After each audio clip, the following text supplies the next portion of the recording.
بسم اللہ والصلاة والسلام علی رسول اللہ، اما بعد۔ یہ صفحہ نمبر ہے 172، آیت نمبر ہے 103۔ اعوذ باللہ من الشیطان الرجیم، بسم اللہ الرحمن الرحیم۔ فَإِذَا قَضَيْتُمُ الصَّلَاةَ فَاذْكُرُوا اللَّهَ قِيَامًا وَقُعُودًا وَعَلَى جُنُوبِكُمْ فَإِذَا اطْمَأْنَنْتُمْ فَأَقِيمُوا الصَّلَاةَ إِنَّ الصَّلَاةَ كَانَتْ علی المؤمنین کتابا موقوتا۔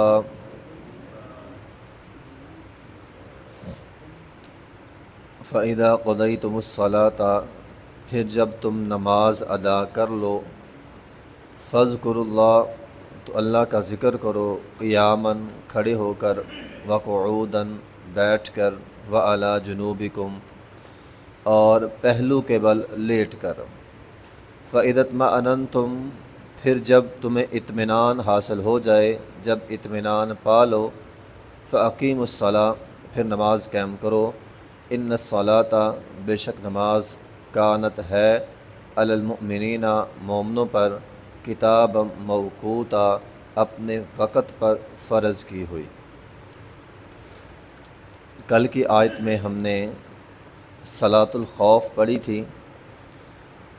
جب دشمن کے ساتھ جنگ ہو رہی ہو تو نماز کا موقع نہیں ملتا، تو اس کے لیے صلاۃ الخوف کا طریقہ تھا کہ جب وقت ملے، 1 رکعت 2 رکعت جماعت کے ساتھ، اگر جماعت کے ساتھ بھی موقع نہیں ملتا تو پھر تنہائی میں اکیلے کھڑے ہو کر، بیٹھ کر، لیٹ کر، جیسے موقع ملے 1 رکعت نماز کی ادا کر لو۔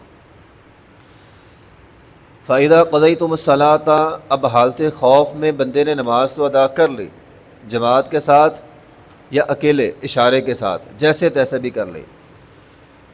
اب جب نماز اشارے سے پڑھی ہے تو نماز کے بعد کے اذکار تو مشکل ہو جائیں گے۔ ایک بندے نے بمشکل 1 رکعت 2 رکعتیں نماز ادا کی ہے، اب بیٹھ کر اذکار کرنا اس کے لیے مشکل ہے، تو اللہ تعالیٰ فرماتے ہیں ٹھیک ہے، چلے جاؤ، اسلحہ پکڑ کر اپنی جگہ پہ چلے جاؤ، جو تمہاری جگہ ہے، جس پوزیشن میں وہاں پہ تم موجود ہو، اسی میں ذکر و اذکار کرو۔ فَاذْكُرُوا اللَّهَ قِيَامًا وَقُعُودًا وَعَلَى جُنُوبِكُمْ، کھڑے ہو، بیٹھے ہو، لیٹے ہو، جو بھی ہو، تو اللہ کا ذکر ضرور کرنا ہے۔ ایک تو ذکر سے مراد وہ ذکر ہے جو نماز کے بعد کا ہے، ایک ویسے ہی حالت جنگ میں اللہ تعالیٰ کا بندے کو ذکر کرنا چاہیے۔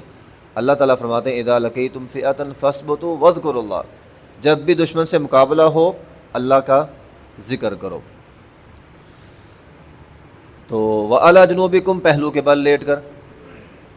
فَإِذَا اطْمَأْنَنْتُمْ، یہ تھی بات اس وقت جب حالت جنگ میں ہے۔ فَإِذَا اطْمَأْنَنْتُمْ فَأَقِیمُوا الصَّلَاةَ، جب اطمینان ہو جائے، جنگ کا خوف ختم ہو جائے، پھر نماز پابندی کے ساتھ ادا کرنی۔ مطلب یہ ہے کہ حالت خوف میں پابندی لازم نہیں تھی، جب موقع ملے تب پڑھنی، لیکن حالت امن میں یہ بات نہیں ہے جب موقع ملے تب پڑھنی ہے، موقع بنانا ہے نماز کے لیے۔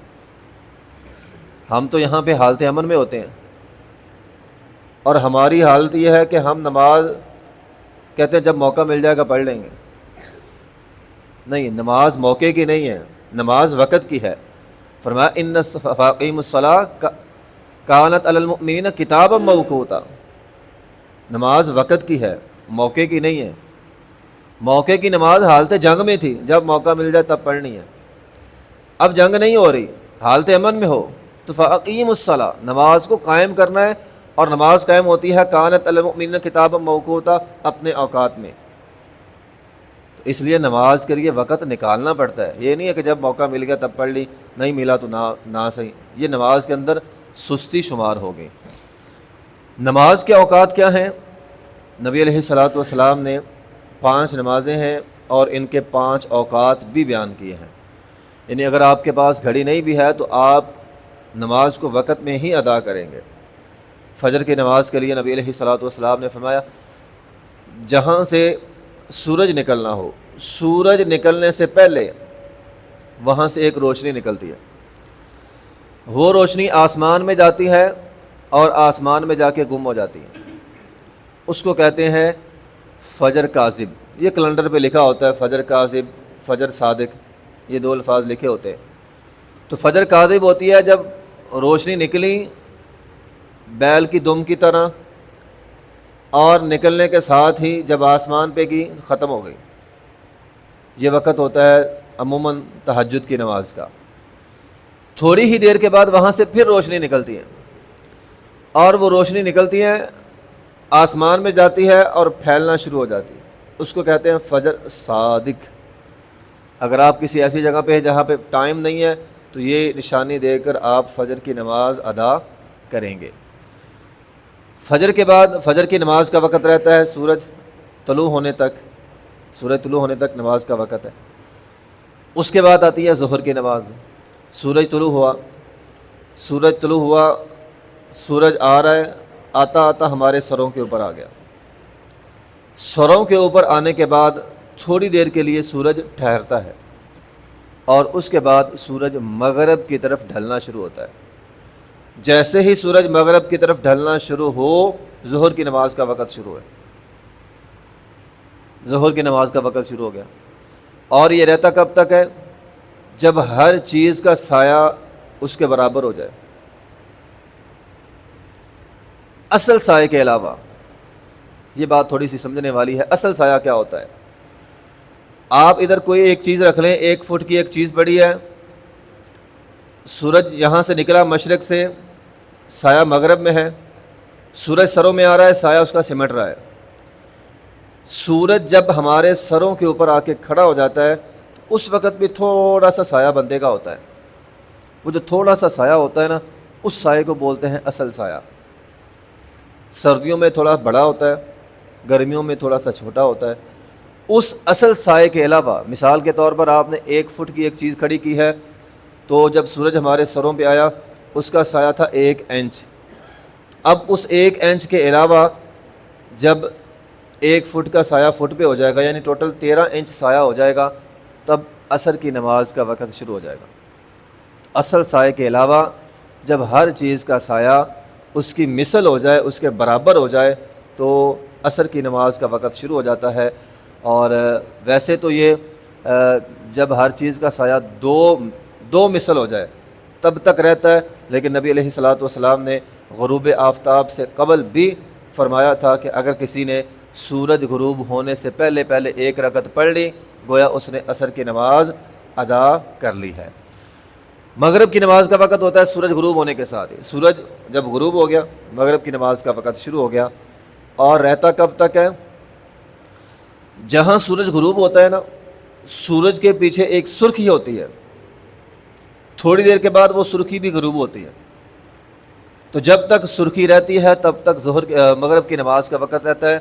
جیسے ہی وہ سرخی غروب ہو گئی ساتھ ہی عشاء کی نماز کا وقت شروع ہو گیا اور عشاء کی نماز کا وقت آدھی رات تک جو ہے وہ رہتا ہے. تو یہ 5 نمازوں کے 5 اوقات ہیں. ان اوقات میں 3 ایسے اوقات ہیں جن میں نماز پڑھنا کلی طور پر منع ہے.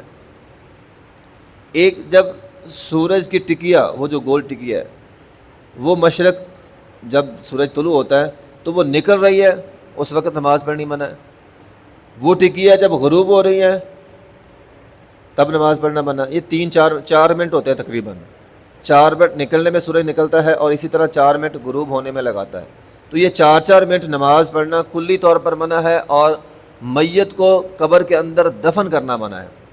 اسی طرح کچھ لمحے کے لیے جب سورج ہمارے سروں پہ آتا ہے تو تھوڑی دیر کے لیے وہاں پہ بھی ٹھہرتا ہے، تو اس وقت بھی نماز پڑھنا اور میت کو قبر کے اندر دفن کرنا منع ہے. اس کے علاوہ 2 اوقات ایسے ہیں جن میں عموماً تو نماز پڑھنا منع ہے، لیکن اگر کوئی سببی نماز ہو وہ ادا کی جا سکتی ہے. جیسے یہ فجر کے بعد سورج طلوع ہونے تک عام نوافل نہیں پڑھنے، اگر کوئی سببی نماز ہے تو وہ ادا کیے جا سکتے ہیں، فجر کی سنتیں پڑھی جا سکتی ہیں، کوئی جنازہ آ جائے وہ پڑھ سکتے ہیں۔ اسی طرح عصر کی نماز سے بعد مغرب تک سببی نماز ادا کی جا سکتی ہے، کوئی جنازہ وغیرہ ہے وہ پڑھا جا سکتا ہے، لیکن عام سنتیں جو ہے وہ نہیں پڑھی جا سکتی۔ تو فاقیم الصلاۃ، نماز کو قائم کرنا ہے، کانت علی المؤمنین کتابا موقوتا، نماز کے اوقات ہیں، ان اوقات کے اندر نماز تمہارے لیے فرض کر دی گئی ہے۔ نبی علیہ الصلاۃ والسلام سے پوچھا گیا تھا کون سا عمل افضل ہے؟ آپ علیہ الصلاۃ والسلام نے فرمایا نماز کو اس کے وقت پہ ادا کرنا۔ نبی علیہ الصلاۃ والسلام نے ساری زندگی نماز اول وقت میں ادا کی ہے، سوائے 2 موقع کے۔ حضرت عائشہ رضی اللہ عنہا فرماتے ہیں پوری زندگی نماز اول وقت میں ادا کی۔ 2 موقع ایسے تھے جن میں نماز آپ کی لیٹ ہوئی ہے، ورنہ ساری زندگی اول وقت میں ادا ہوئی ہے۔ نبی علیہ الصلوۃ والسلام نے فرمایا منافق کی نماز لیٹ ہوتی ہے، فرمایا بیٹھا رہتا ہے، جب وقت نکلنے لگتا ہے جلدی سے اٹھتا ہے، 4 ٹھونگے مارتا ہے، چلو سمجھتا نماز پڑھ لی۔ اب آپ اندازہ لگائیں یہ تو نماز منافق کی ہے۔ انتظار میں رہنا، اب نماز کا وقت جانے لگا، جلدی جلدی اٹھو، وضو کرو، 4 ٹھونگے مارو، اب یہ حدیث کے الفاظ ہیں، تو یہ منافق کی نماز ہے، یہ مومن کی نماز نہیں ہے۔ مومن اول وقت میں نماز ادا کرتا ہے، تو حالت امن میں انسان کو اول وقت میں نماز ادا کرنی ہے، ورنہ جو اول وقت میں نماز ادا نہیں کرتا، سستی کرتا ہے، تو آپ جانتے ہیں نماز کے سست الذین هم عن صلاتهم ساہون کے تحت جہنم کا ایندھن بنتے ہیں۔ اس لیے ہمیں نماز اول وقت میں ادا کرنی چاہیے۔ وآخر دعوانا الحمدللہ رب العالمین۔